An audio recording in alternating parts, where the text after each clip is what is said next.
Hi, I have a project share. I found this cookbook at an antique store and I absolutely fell in love with it. You can see that it's all the way from back in 1951. This lady loved this cookbook. There's stuff, just regular pages added to it. She'd tape stuff down or glue it. Heck, this is not even that. She just punched holes in it and added it straight to the book. These are envelopes where she just cut out a recipe and just threw it in there. She ran out of tabs and apparently she wanted more, so she just made one. I absolutely fell in love with this and I wanted to recreate something similar. Maybe not as many recipes, but I wanted the look and feel of this.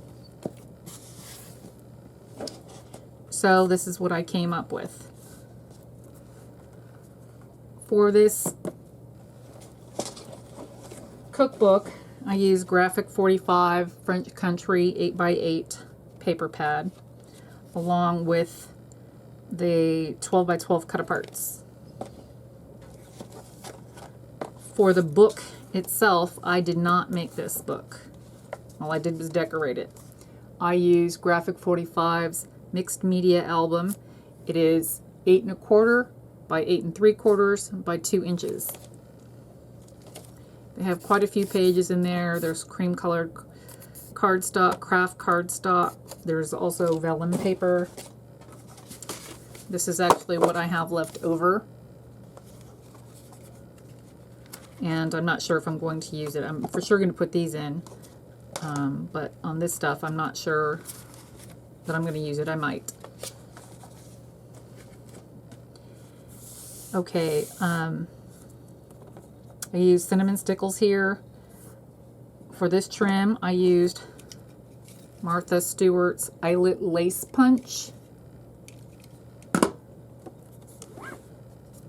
This was the perfect size for the side.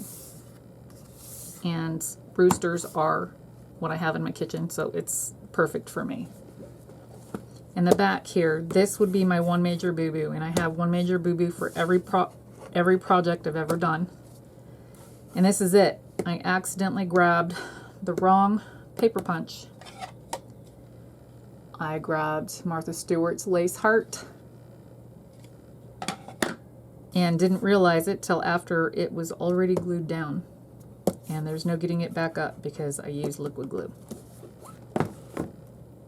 Well, thankfully it was hearts, so just goes to prove how much I love roosters.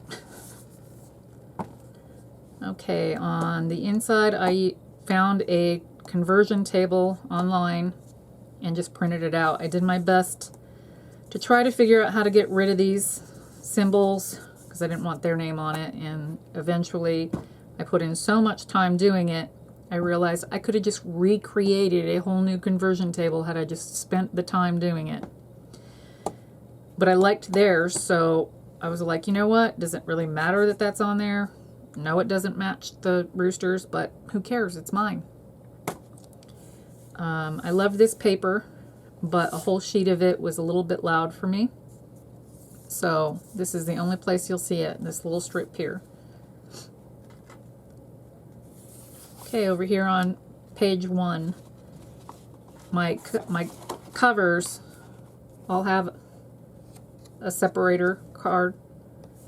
I printed these out on my computer and I used an EK Success 1 1/4 inch square punch. There's a whole lot of decorative elements in here. I wouldn't say a whole lot, but there's quite a few. Like this right here, I used Spellbinders Fancy Tags 2. I also eventually used the Spellbinders Elegant Posts I don't actually use a whole post, but I use this bottom part here, and you'll see that eventually. Spellbinders Parisian Motifs. Spellbinders Parisian Accents. And Spellbinders Fleur de Lis Accents. I printed out my name on my computer, and I added it here. That's my last name. And each of these cover pages is actually a envelope, which I created out of just the craft sheet that they had. I just created an envelope out of it.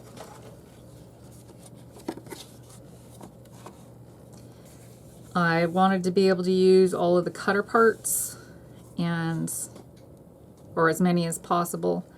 So this is where I ended up using them, is on the flap. This would be the little bottom of that post right there. And that's the same thing, just upside down. For this rooster, I just double stamped it off and used Stampabilities Rooster I1089.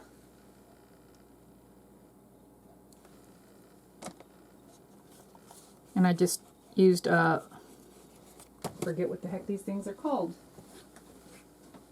Photo album corners. That's what I used the cream colored cardstock for. I found some paper that I liked, and I just punched a couple of holes in it and added it too. And I figured those are the ones where I can either write the recipe directly on it, or I can just tape a recipe to it. Same here. This is the second one for chicken.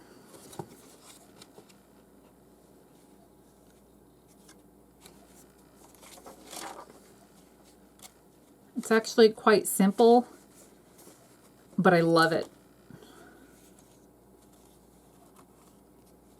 For pork, again, the bottom of that post.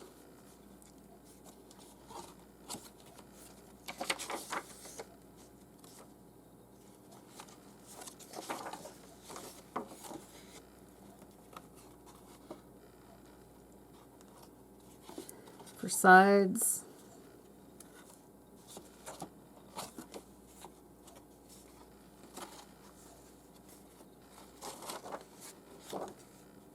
I do think I will be adding in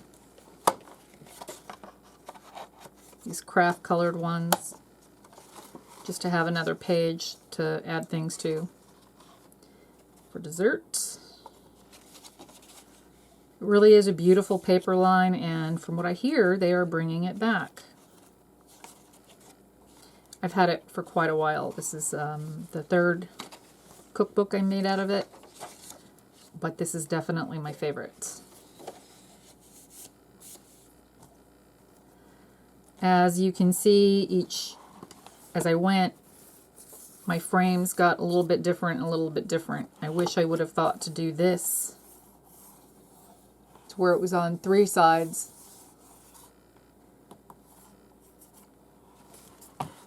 But I didn't think about it till, well, heck, I glued these 2 conversion tables down right before I started this album. On this binder, it's really hard to turn the pages. But if you take wax paper and you rub it on the rings, and then you move everything over and rub until you get it completely covered, it does make it a lot easier. Well, thanks for watching.